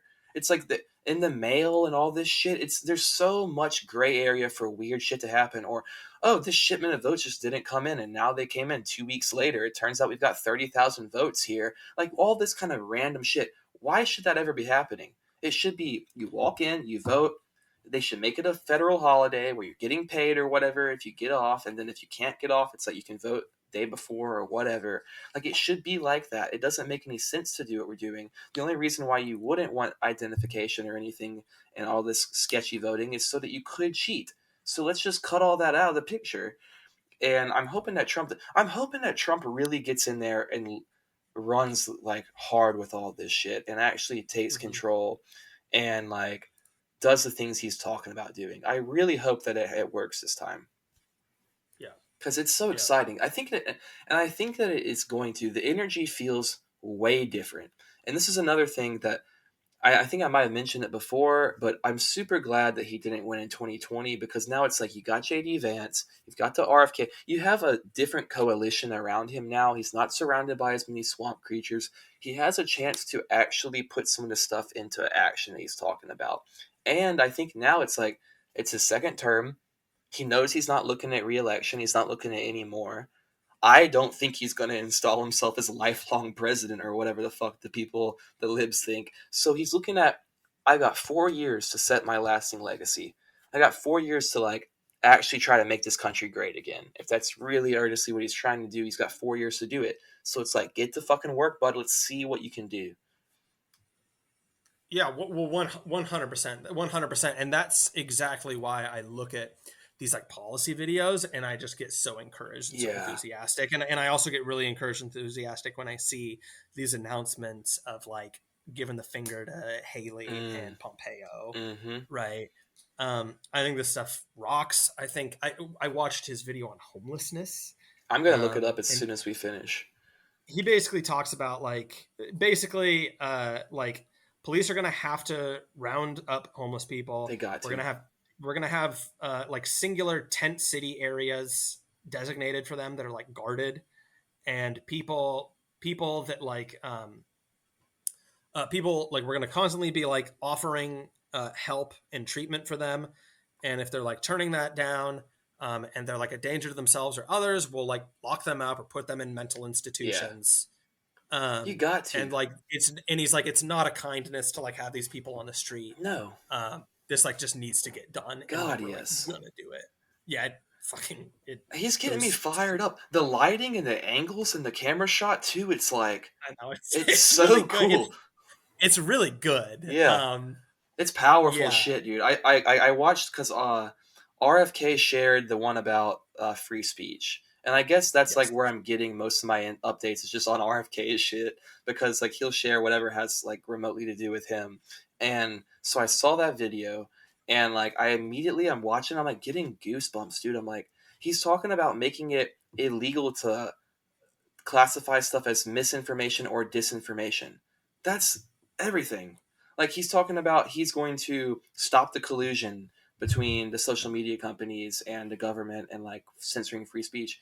Like it's like that means I wouldn't have gotten kicked off Twitter. That means I wouldn't have gotten my podcast episodes censored. Like that directly affects my day to day and I mean it's not yeah. necessarily my real life day to day, it's the internet shit I'm doing, but like that It affects tangibly me. affects it materially affects your Yeah, life. absolutely. So it's directly speaking to me. It's book patronage happening right now. I'm a recipient of it, maybe for once. It's like it feels good. Yeah, well, I mean that's it's huge, and again, like I'm so excited by these videos because I've just never really seen anything like that Mm-hmm. before.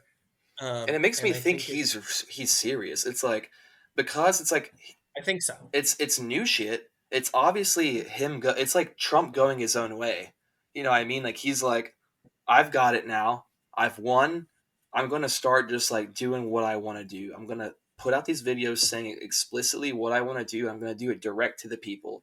I'm not going to go through channels and go on the news or go through these press conferences. I'm just going to post these videos out. That's what he's always been best at, going straight to the people with the Twitter or with his announcements or whatever.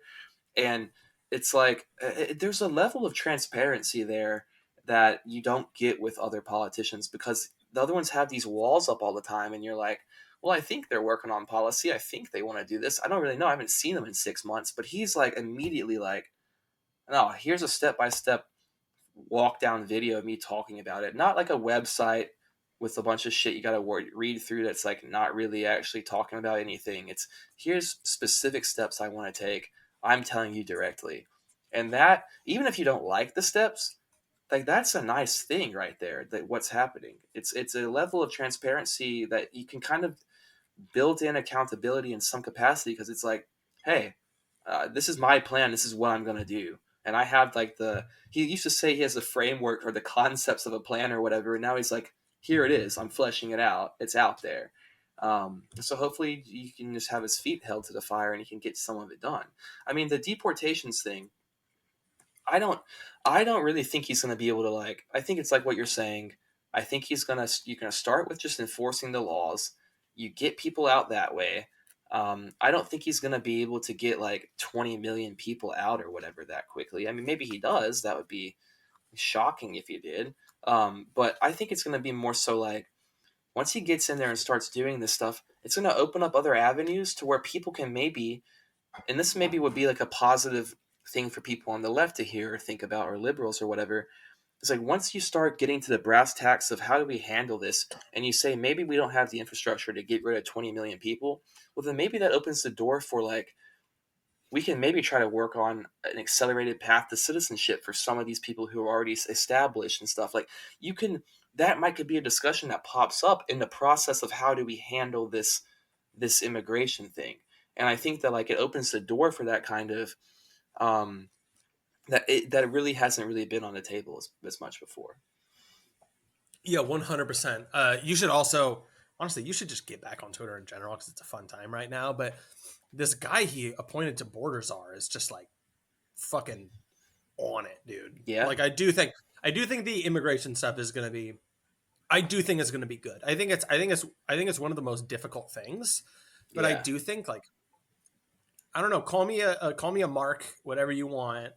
But like, I think that I think that he wouldn't be talking about it this boldly and this certainly if he hadn't basically just like kind of looked at the information and just figured the fucking plan out. And yeah, again, in my mind, I think it is like I think you basically just tighten the economic vice and just like really fucking penalize people that don't do it. hmm, Really penalize states that don't enforce this stuff. Um, and then do the rounding up thing for like criminals. yeah, Um, and I think that that also helps a lot with the point I mentioned earlier about just that cost and approval rating. hmm, Is it's like you don't have a bunch of photo ops of like picking up little abuelas yeah, with a yeah, truck, yeah, but you have like photo ops of like going to these fucking apartment buildings in Aurora yeah. Getting the and like Venezuelans out of there.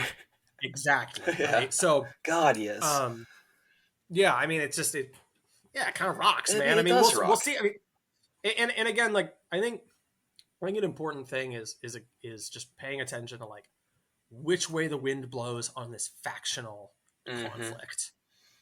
Because like I don't um I again this is even just my own theory of what the factions are, right? I know that my like idea of a postmodern right is like kind of vague, But I think you're right. I but think it like nails it on the head without getting too specific because, like, within that postmodern right kind of faction you're talking about, you could break it down into other milieus, like, you know what I mean? But I think well that that is the best, like, overarching kind of descriptor for what that rainbow of milieus is.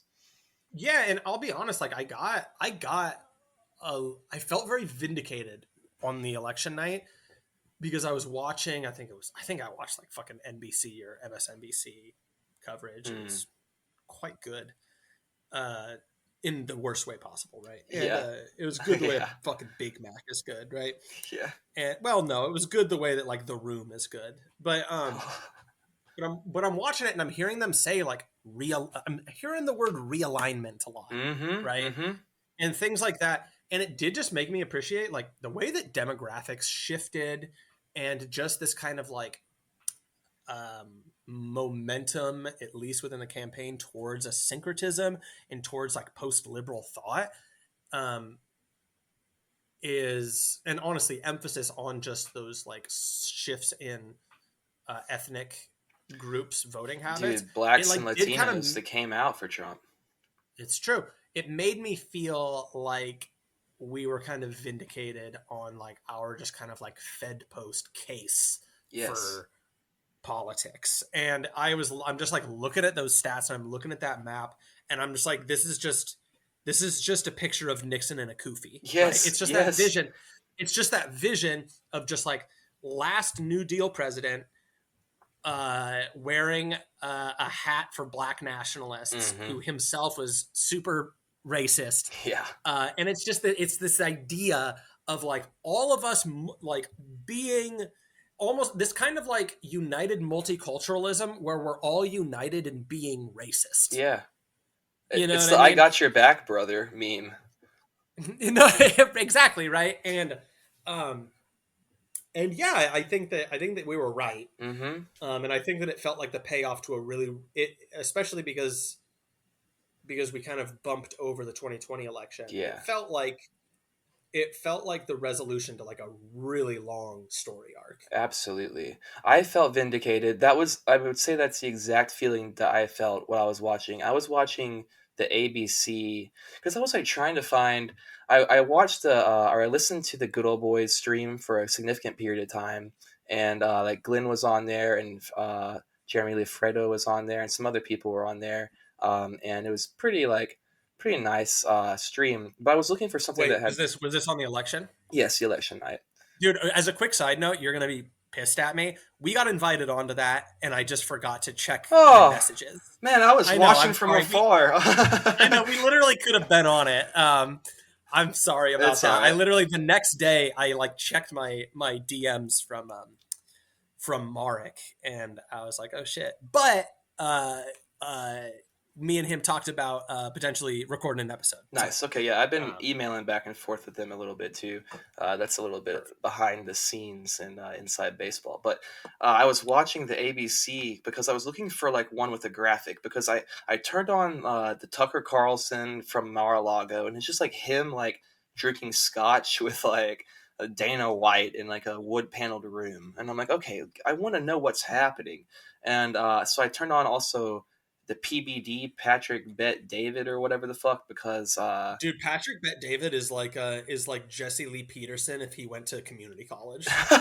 yeah, yeah.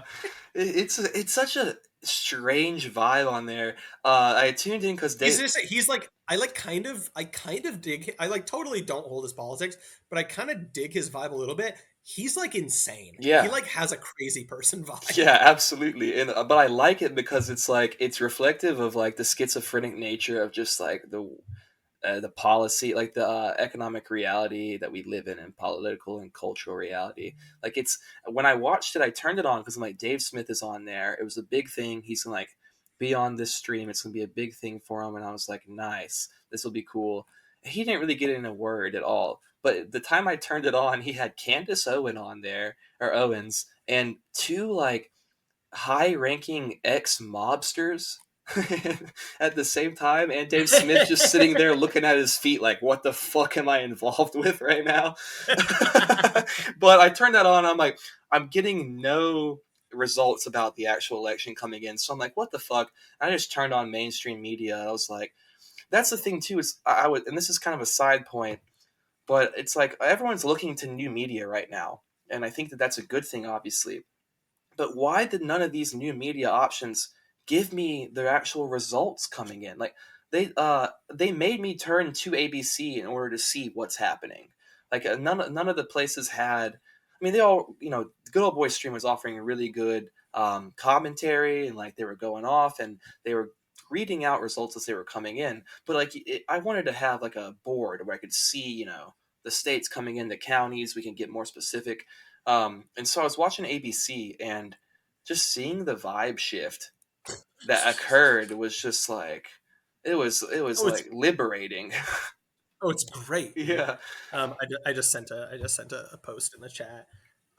It's kind of it's man, it's kind of crazy how much this somehow just mirrored 2016 all over Mm-hmm. again. But that's the thing, is that this wasn't just 2016 again. This was like 2016 on steroids, Mm-hmm. which was so wild. And it's And more he was like, tapped into the things that he's taught. Like, it was more vague in 2016, and it feels more refined. Like the policy points, the things that he was running on, the energy behind it. It's like more specific this time around. well, he's actually a fucking politician this time, and Yeah. I don't think that that's a bad thing. And I think that um I think that also uh the big thing is the popular vote, Mm-hmm. right? Mm-hmm. He won by the skin of his teeth in 2016, and that was funny. But just the fact that this is like the biggest landslide since like the 80s, Yeah. which again, I just want to emphasize how much more noteworthy that seems to me, how much more noteworthy that is, given the fact that it's been 8 fucking years of all of him and his supporters are all white supremacists. That worked in his favor, I think, though. I don't know that it did at first, but I think people hate the media. People didn't trust the media before 2016. There was like a whole, like, any average lib you would talk to would kind of be like, well, I mean, you can't really believe what you see on the news, and like, who knows what really happened with these certain things that have occurred. And any average kind of person you might would talk to, it was kind of like, open maybe to kind of questioning 9/11, and some, not really, but like, it was more of a thing that was on the table. There was kind of more of a distrust of media. And then, like, because people didn't like Trump, and then the media didn't like Trump, people were like, oh, well, yeah, that's right. But then they leaned into it so hard, and it's like, I think people got back to being like, wait a minute, these people are fucking full of shit. And I remember that, and I'm seeing that now, and I'm feeling it. And I think that, like, they talk down to people. No one likes that. They I think the media lost, was a big part of them losing the election. What was a big part of them losing The the election? media, Sorry. the way the media has covered Trump and everything for Yes. the past eight Yes. fucking years. Honestly, straight up, like I think it's just, I think it's just also just the awareness of democratic hegemony over the media Mm-hmm. is in itself damning, Yes. right? I don't even like. I think that they just made it so obvious, Mm-hmm. and the thing is that leftists and liberals can't acknowledge that. They like never can. I actually have never encountered a single lib who has acknowledged that they enjoy, what's basically like just every media institution being a front of their campaign, Mm-hmm. basically. Mm-hmm. And Um, they did a poor job it, of it. they did an awful job of it. This is the party Oh, that of was the another. Noam That was another thing. Chomsky. Is what was that? Like, Sorry. we were talking about Noam Chomsky earlier. This is the party of Noam Chomsky, of fucking manufacturing consent, and yet they're unable to see it. It's unreal. Well, and they can't look at it, or else a big part of the whole thing falls apart, Yeah. right? And that's where I'm saying, like, I think it's the simple stuff, right? I think like control of the media, and you guys lied about Joe Biden's condition is just like, I think those are two of the biggest fucking things. And also keep in mind, I mean, those two, but like people still remember, and it still makes an impression. Like, these motherfuckers got me and my wife fired from our jobs. Mm-hmm. Yes. Like these people forced the vaccine on us. Yes. You know what I mean? These people continued. These people like entertained zero COVID nonsense. Yes. And like that really didn't get talked about at all. And it's funny because all of that stuff is, excuse me, all of that stuff is also like kind of only in the fine print of the Trump administration. It's kind Yeah. of implied through RFK because he doesn't want to fucking touch that shit. Trump doesn't. Well, he doesn't have a leg to But like, stand on with a lot of it because, I mean, he fucking did right. Operation Warp Speed. He did lockdowns. Trump did lockdowns. I mean, like, what are we talking about? But he didn't do the mandate. That was all. The OSHA mandate was all the Dems once they got in. So, I mean, Exactly. And so, yeah, man, like I think that was a big one. I mean, that kind of got me a little emotional, to be totally honest.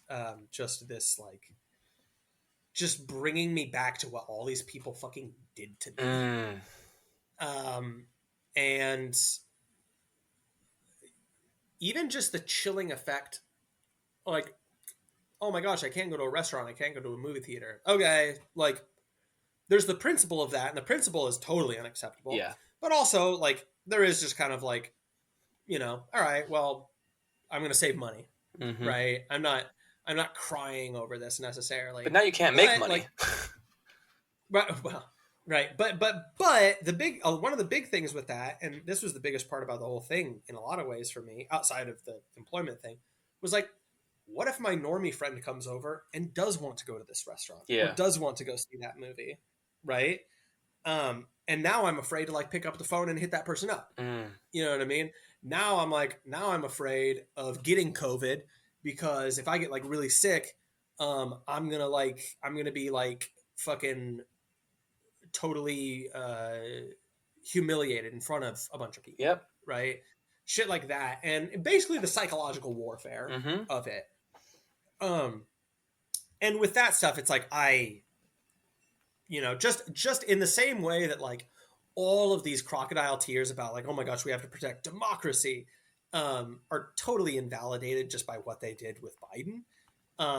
It's a similar thing here with just all the fascist stuff and authoritarian thing. It's just like, dude, I like lived through you guys doing this. Like, fuck you. That's one of the things that I also told my friend, the one I sent him the Tim Dillon, JD Vance, and he ended up voting. He was like, yeah, I really want to see like what Kamala and Tim Walz would say if they were on a podcast. And I was like, dude, they're not going to do that. A, they've got nothing to say. But B, whatever they do have to say, fuck them, bro. Because they tried to fire me and make me lose my livelihood. And I mean, I told them about the whole situation. Like, I had a workplace and I was over 100 employees. And they did the OSHA mandate. And they were like, we're going to fire people if they don't get the vaccine. And then at the very last second, the attorney general of my state issued like an edict saying that like you couldn't do that, so it never actually happened. Unfortunately for you and other places around the country, it did actually happen, or it got to a point. But I told him that it's like, yeah, you can't forget that these people wanted me to not be able to afford to live. They wanted to get me out of the economy to where I couldn't make money because I wouldn't take an experimental medication that didn't even work. And we know it didn't work now. So like, and no one's getting the vaccine now. That's like, no one's even thinking about the vaccine anymore, or COVID really. And it's like, dude, yeah, these people tried to fire me. These people hate me. Why would I support them? How would you support them? These people like would have like laughed and celebrated if like we got like beat to death in a riot. For real. You know what I mean? Like these people fucking hate me. They like would take my child from me. These people are sick. I'm telling you, they're sick. Very good reflex. And so it's just good to keep that in mind, and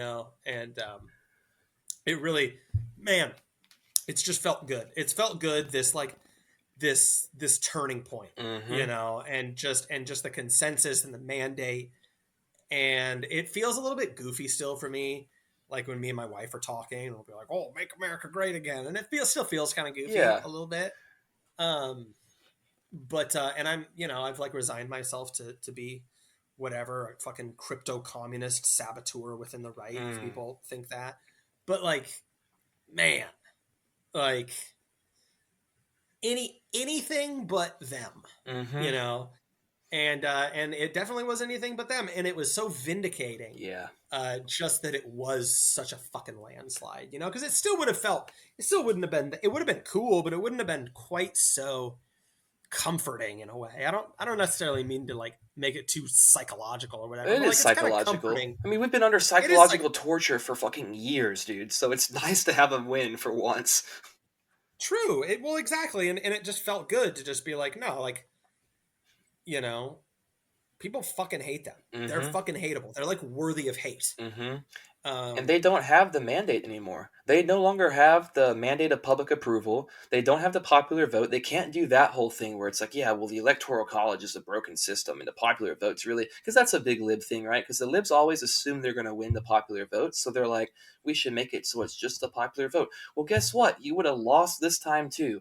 And I'm seeing people that are like, I saw this post and it was nuts, and it was like, just remember that the worst people you've ever met won. That's what's happened. Blah blah blah. All this and that. I'm like, word. Well, you think over half of the country is the worst people that you've ever met? That's that's nuts because most of the people would disagree with that. And you're now in the minority. You no longer get to have this I'm the silent majority, you know, where it's like everyone agrees with me. I no longer get to have, hopefully, my coworkers coming into me, can you believe how crazy this is? Blah, blah. Yeah, no, more than half the country believes it. So fuck off. Like, what are you talking about? That was really great to see the popular vote thing. It was shocking to me because I just assumed it's shocking. even when he was winning, when it looked like he was for sure going to win the electoral college, I just assumed, okay, well, he's going to lose the popular vote, but whatever. But then he wins the popular vote by so many votes, and it's like I'm watching this come in on the ABC stream I'm watching, and they're like, they're still holding out hope. They're like, I mean, still a narrow path to victory, and blah blah blah. And then a point changed where they were like, wait, he might even win the popular vote. Like there was no longer any. There's a path to victory. It's he's going to win, but now it's how big is he going to win?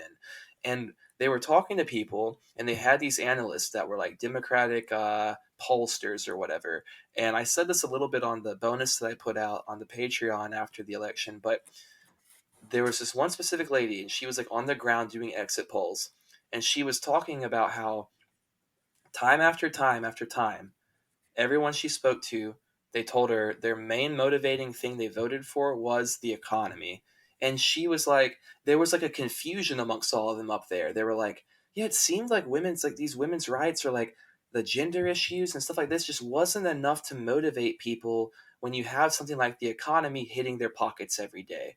And I'm like, God, yes. Like, finally admit it. Finally say it and have to reckon with that because that's what I mean, that's been our whole political project, I feel like, the past number of years. Is like a lot of the culture war shit's like stupid. It's about economics. And now, you know, there's a shift where it's like, I never really thought that the culture war never mattered. I think that it's tied directly to economics. I think there's a lot of stuff there. But the main thing that affects people on a day-to-day basis is the economy, and I really do think that that's like where we're heading because people are getting poorer and poorer and they can't afford shit, and shit's getting worse material like um, shit's just getting worse across the board as far as materially, so people are getting more into the political scene or whatever. And I think that was kind of what id poll and everything, like all this fervor around the past two election cycles, was because people are entering the political process because shit's just getting so bad around them. But then I think now it's like, hopefully, we've moved past some of this id poll stuff, and it's like, wait, the economy is really motivating people. That's really what it is because we all deal with that. You know, like 50 you could say 50% of the country deals with like women's rights or whatever directly. It's like if you want to say half the country is women, but then you got to say, well, only childbearing women and under are actually affected by that directly, so like knock that out of the picture. But something like the economy, that's everybody. And it's like you vote for your interest, and your interests are the economy and like what's affecting your day to day or your family or whatever it is. But I think there was like a people were voting for themselves this time around. It felt like a little bit more, and the economy was in forefront, and they were talking about it on the fucking coverage, and they seemed shocked by it. They didn't really get it, but it's like they were having to acknowledge it. And then you heard some red tie people on that coverage, which I assume are like the more right leaning, and they were like talking about populism is in full force and this and that. They're having to acknowledge populism and the economy. Economic populism. Fucking, that's what I've been talking about and wanting for years now. And it seems like it's something that motivated people this time around and has come into reality in some capacity. Yep. Yep. 100%. Well, and I think, man, I think that they just blew through. It was so many years. This whole administration, sorry, I'm kind of stumbling over my words here. This whole administration has just gotten so much use out of just the doublethink, like just denying basic frivolous shit. You know what I mean? In like dumb fucking ways too. Like the Biden thing. Like when it came time to run, it's just like that. Like was like not even necessary. Yeah. Like what are you? Why are you burning through so much trust and like doing and requiring people to hold so much cognitive dissonance at once when like this it's like you're not even saving any of it, you know? Um, and I think this election basically just being like, dude, I mean, the campaign was mostly just run on bullshit, and I don't mean like lies because I mean that is true also, but like bullshit just as far as like she just didn't have any fucking policy positions. Yeah. It was just like we hate Trump, and we're pro-abortion. And again, like I said about the abortion thing, like that issue unfortunately was kind of like marred by the fact that it had nuance baked into it. Yeah. It wasn't just a binary choice. It's like their case that they were making about it was like really complicated, and they just weren't acknowledging that. And so, yeah, I think it's just simple. Another thing with the abortion stuff is that it was ratified in almost like in like 70% of the ballot measures that were up for constitutional like amendments to ratify abortion. It passed. To me, it's a perfect storm. I wanted it to not pass in my state. I voted against it. I don't agree with abortion. I don't believe it's a good place to start from conceptually about how we think about life, or like I think it's spiritually bereft. I think it's not good. But I don't know that that's what everyone thinks. And so, I'm not going to say that I think that everyone should hold that opinion, whatever. But what I think is this. They made their whole thing. If Trump wins, it's going to be like Handmaid's Tale, blah, blah, blah. But Trump won, and your state's ratified abortion into the Constitution. So you no longer even have this okay, Florida voted against it, and like I think South Dakota or something. But the rest of the states voted for abortion to be added into their constitution. And even though I don't agree with that, it's a perfect storm because it's like my guy won, Trump won, and the states' rights thing worked kind of like, and you can't really bitch about they're going to take my rights or whatever because you've got them now. They're in the fucking constitution where you live. So, you know what I mean? Like the worst thing happened in your mind, Trump won, but at the same time, your shit's okay. So do you now have almost no leg to stand on with that unless you're like, yeah, but what about Florida? It's like, what about Florida? It's geriatrics down there and rich people that can afford to travel to fucking get an abortion elsewhere. What are we like? Or it's a bunch of Latinas, then they're not having abortions. They're just pumping them out. So I don't know, like, there's just no leg to stand on with that argument. And I think that's like a perfect storm for me because like I'm already getting a lot of hysterics from like a bunch of the women around me in my life, unfortunately. It doesn't feel as bad as 2016 though. Yeah, it doesn't feel as bad as that, and I think it would have been much worse if the abortion stuff, at least in my state, didn't pass. But because it did pass, it's like it kind of put a little bit of like a damper on their whole pity party because it's like, well, you actually won your thing, so be happy about that, and that's safe in your state or whatever, and then hopefully my guy can cook for the rest of this. So it feels pretty good.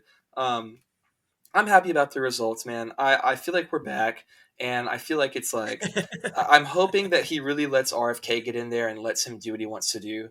Like I want to see him really actually ban this shit. I want him to get the fluoride out of the water. I want to see him put Fauci on public trial and inject him with sodium fluoride. Did you see that post he had like the day after the election where RFK was like, "Anybody seen Fauci? I'm looking for him." Dude, yeah, I saw that. I was stoked about it. I think it was a parody account though. That was my thing. I think it was him. Was it really him? Wait, all right. Let me hold. Because I saw that Rare Candy, like they posted on their fucking Instagram story a screenshot of your tweet where you quote tweeted that. Oh yeah, yeah. I was like, RFK go on Rare Yeah, Candy yeah. Pod. But yeah, I'm hoping. I mean, if that's real, that's everything. What I saw today was a meme that RFK shared, and it was RFK with red eyes, like the dark MAGA and that kind of shit vibe. But instead it said, uh, "It's a really bad time to be Oh tartrazine yeah, you're right. glyphosate." It was a sorry, it was a parody. It Yeah, you're was. right. But he's sharing this meme on his real thing, and it just says, "It's a really bad time to be seed oils, glyphosate, atrazine, red 40, yellow 5, Fruit Loops, or fluoride." So, like, I think he's serious about the shit. I think Trump's going to let him cook. I heard an interview. I think Trump's gonna let him He cook. better, bro. I like literally let him cook the food. I mean, I would fucking eat it if he's cooking it. I won't eat this other shit. Um, I saw an interview with Don Jr. and he's talking with some fucking news anchor, and he's saying, "I really like RFK. I've come to know him personally. This is post election, and he said we Mhm. want to let him do what he wants to do. We want to empower him to really do the things he wants to do because I want my kids to be healthy." And then in Trump's acceptance speech, he said that we're going to let RFK do all the things he wants to do. So it's like I think he actually is serious about that, and if that's real, that could be everything for us. 100%. And there's nothing you can 100%. bitch about with that. Like, he's making your kids healthy. He's making you healthier. He's cutting into the corporate bullshit. There's nothing that you can, as like a leftist or a lib, except for just doing complete mental gymnastics. There's nothing you can get mad with about that. That's just pure good shit. So I'm hoping that really happens. I'm hoping they can get us out of the Ukraine war. I mean, that's a big thing. JD Vance's thing is like, we shouldn't be giving them money. What are we doing when we have people that are dying despair here? That here's a big thing about that. And it's like we said, Israel was off the table. We're not touching Israel. Unfortunately, I wish we would be out of there. I wish we wouldn't support them. I have feelings about Israeli government and everything, um, that I don't like them, and I wish we'd get out of there. But that's not going to happen. It's not an option that was It's a on the big ballot, compromise in my mind. right? But Ukraine was on the ballot, kind of, and Trump and Vance are talking about limiting funds to them and getting out of there and de-escalation, and that's not really what Harris and Biden and all of them are talking about. So I'm hoping that that can actually be real, um, and I'm hoping that like the tariff stuff can actually help to reinstate Americans' productive capabilities as far as manufacturing and infrastructure and industry. Sorry, Jesus.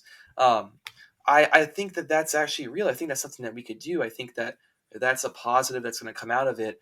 And it's like you said, like, oh, prices could get higher or whatever, but that's not necessarily a bad thing if that means that we're upping our productive capabilities here. It means that like it's gonna level itself out, and then we'll have more resiliency as a nation, and we can rely on ourselves a little bit more, and we Hmm. can get out of these fuck deals with like OPEC and all this shit. Like me personally, I don't like drilling for oil.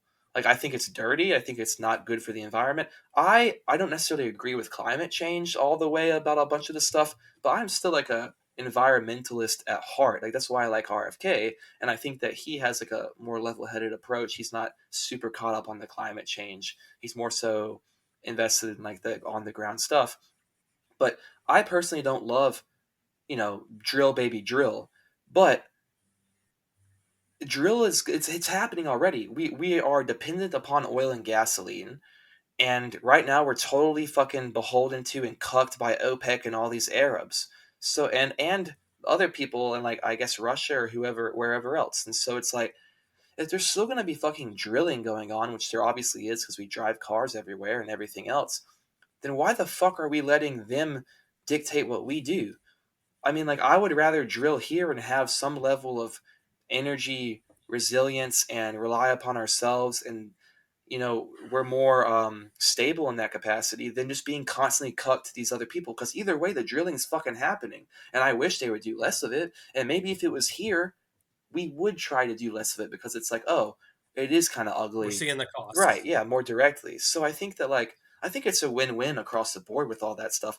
But the only thing I will say, and this is maybe we're getting towards the end maybe of recording, so I'll maybe leave it for Yeah, I'm another gonna have to time. hop off here any minute now. But my one, I have concerns. I have some thoughts that are concerning to me about the direction that Trump is heading in, like as far as like with the Elon thing. Like I don't like Elon. I don't like Elon. I hate Elon Musk. I don't want him to get any type of like real influence in the administration. I am really kind of thrown off by like the whole thing that's happened with North Carolina that we haven't really talked about, but like the major flooding and stuff that happened there. And then you find out, oh, there actually are massive deals for BlackRock for lithium mines in those areas. And then you find out, well, who did the surveys for that? Trump started the surveys for that. And he's talking about we're going to unleash our capabilities of rare earth minerals and stuff like that. It's like there are some things that I'm very skeptical with that are happening in that front. But that's happening with both of them. So, you know, and then with the Elon thing, my thing with Elon is he's the biggest subsidiary of like government grants towards his, you know, electric cars and SpaceX and everything. Recipient, yeah. What I said, subsidiary, whatever. Yeah, it's all good. Either way, he's the biggest recipient of government grants. He's practically a subsidiary of the U.S. government. Yeah, pretty much, yeah. But anyways, he's that. And so like, and that's a big talking point from people on the left or whatever. But the thing is that he's getting those now. He's getting those he's going to get those in a Democratic-led country because they're trying to head towards the Green New Deal, all that kind of bullshit. They're caught up in the climate stuff, and he's in line with that. And so they're going to give him that anyways. If Trump got into office, he might not be getting those. And so like, I think he buddied up in with that because I think he wants to make sure he's still getting those grants and he's still on that side of things. That's like, to me, that's what I'm seeing the Elon congregating towards the Trump camp. It's like, it seemed obvious Trump is going to win. It seemed that like, even if he places bets with Trump and the Democrats won, he's still going to get his grants and shit. But if he places bets with the Democrats and Trump won, he might not be getting his grants as much. I mean, he probably still would, but not. There was more question about it. So I think that's why he cozied up with them.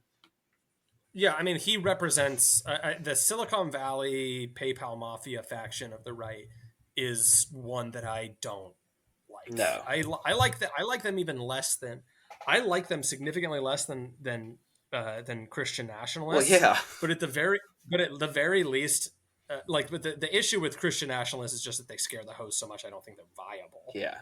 And I don't agree with the way. I don't think that like a compulsory religious code or anything is a proper way towards actual spiritual growth. Like, I don't think that if we just like had a Christian nationalist movement, then we installed some sort of Christian theocracy, and it's like this is like the thing now. It's like that's not a way to actually change people's hearts and orient them towards God and Christ. I don't think personally, but yeah. Yeah, well, word. I'm gonna hop off here, but this felt like a fucking banger, dude. I'm thinking we're back. I'm thinking we're fucking back. Hold on a second. I got something fired up real quick. I'm gonna get the theme music going and send us home. She broke it, and I promise you I will fix it, and we'll fix it fast. These people are sick.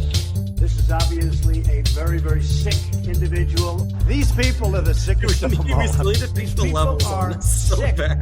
Yeah, they're boosted. Get used to hearing it. These people are sick.